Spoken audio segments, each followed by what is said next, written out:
good problem sa Gilas Pilipinas next window. Sino ang pipiliin ni Coach Tim Kilabalti, Mike Phillips at Kai Soto? Tapos na ang second window at matagal-tagal pa bago yung magiging final window ng FIBA World Cup Asian Qualifiers. Pero meron ngang good problem ngayon si Coach Tim Cone para sa Gilas Pilipinas dahil napakaraming bagong players ang expected na may ipapasok sa Gilas pool. Yan ay itong sila: Justin Baltasar, Mike Phillips at Kai Soto. Itong si Kai Soto, mga chong, ay kasama naman talaga sa original 12 ni Coach Tim Cone sa ating national team. Nagkaproblema lang ito sa kontrata kaya hindi nakapaglaro sa Gilas kontra New Zealand itong second window. Pero may chance na maglalaro na si Kai Soto sa final window once na magkaayos sa kontrata.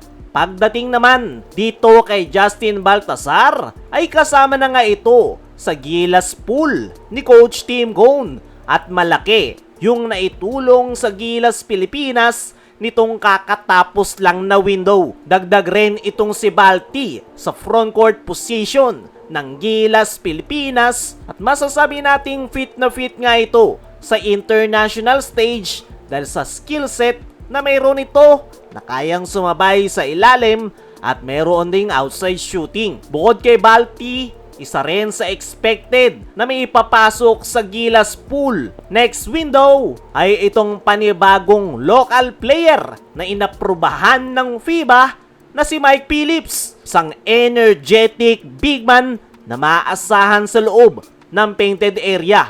Napakasipag nito lalong-lalo na sa rebounding department. At ganito yung klase na player na kailangan ni Coach Tim sa ating national team. At yan nga yung good problem sa Gilas Pilipinas. Problema ngayon ni Coach Tim kung sino yung kanyang ipapasok sa 12-man lineup last window. Ang maganda naman ay mas marami siya ngayong option dahil nandyan si Balti, Mike Phillips at yung Kai Soto naman ay sigurado na yang pasok. Ang sigurado ngayon, mga chong, ay lahat ng nabanggit na yan ay pasok sa Gilas pool. Pero para sa akin, mga chong, mas maganda kung may ipapasok sa final 12 itong si Justin Baltasar at Mike Phillips sa final 12-man lineup ng Gilas Pilipinas para sa final window. Ang problema ngayon ni Coach Tim ay kung sino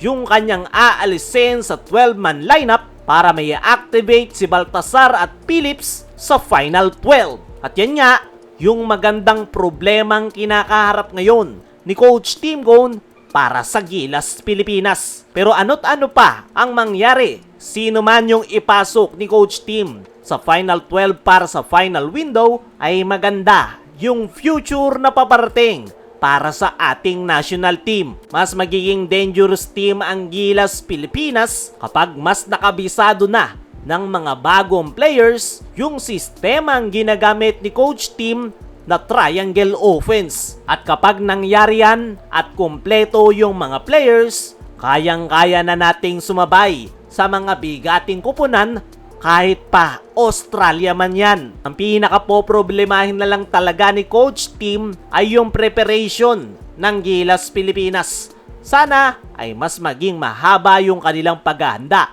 para sa final window dahil napaka-crucial nga niyan dahil dyan nakasalalay yung pag-asa ng Gilas na mag-qualify sa FIBA World Cup. Kaya mga chong, ano ang masasabi nyo sa good problem na kinakaharap ngayon ni Coach Tim Cone sa Gilas Pilipinas? Naniniwala ka ba na mas magiging malakas ang Gilas sa final window?